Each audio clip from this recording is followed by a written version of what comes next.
It was dawn on the high plains, when the mist hung low over the valley, and the crunch of horse hooves broke the silence.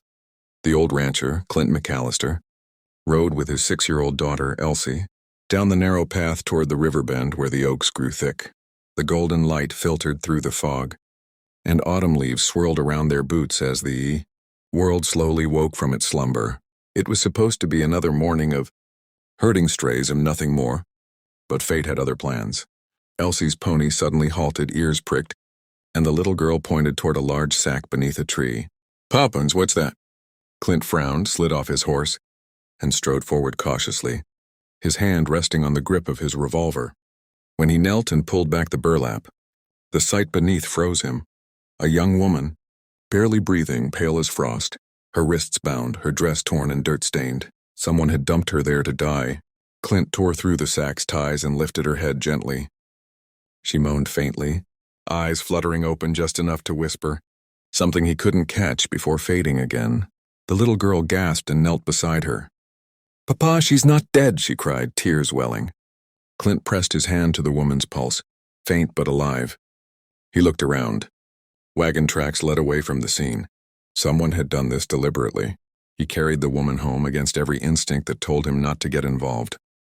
The McAllister ranch wasn't much, just a small cabin, a few cattle, and a lonely man raising a daughter since losing his wife years ago. But that morning, something stirred inside him. Maybe it was Elsie's pleading eyes, or maybe it was that the woman reminded him of someone he'd once known. They laid her near the fireplace, and Elsie fetched water while Clint cleaned her wounds. The woman stirred in and out of fever, murmuring words that sounded like apologies and names Clint didn't recognize. For days, she hovered between life and death, and each night Clint sat by her side, watching the embers flicker and wondering who she was, and what cruelty had left her to die in a sack like trash.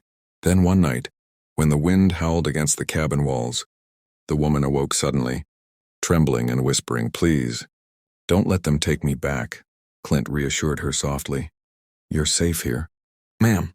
She met his eyes with such fear and exhaustion that it broke something in him. As she healed, bits of her story emerged. Her name was Clara, and she'd been sold, off in a crooked marriage deal by men who wanted her inheritance. When she refused to sign it over, they decided to make her disappear.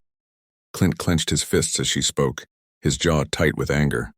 Elsie sat listening wide-eyed, clutching Clara's hand as if afraid she'd vanish again. Slowly, life returned to the cabin.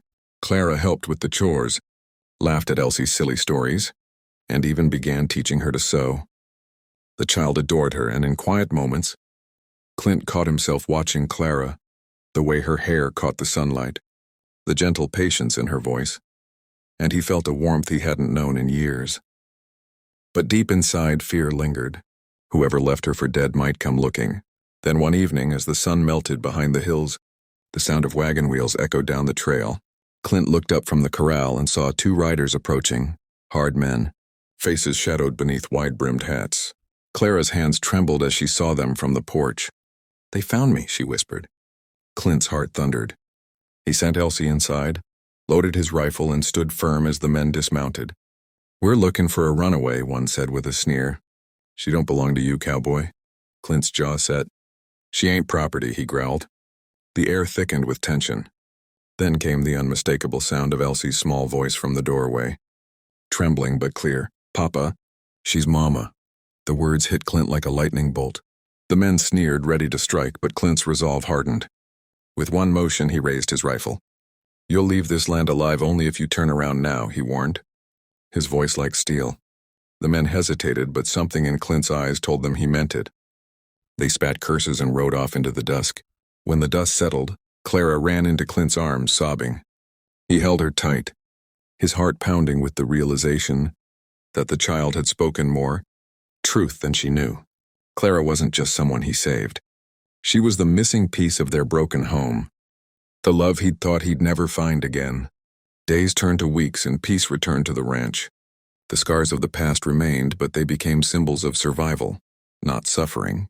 On quiet mornings, Clint would watch Clara and Elsie feed the horses, laughter echoing across the fields, and he'd silently thank the heavens for the miracle that began with a sack and a whisper.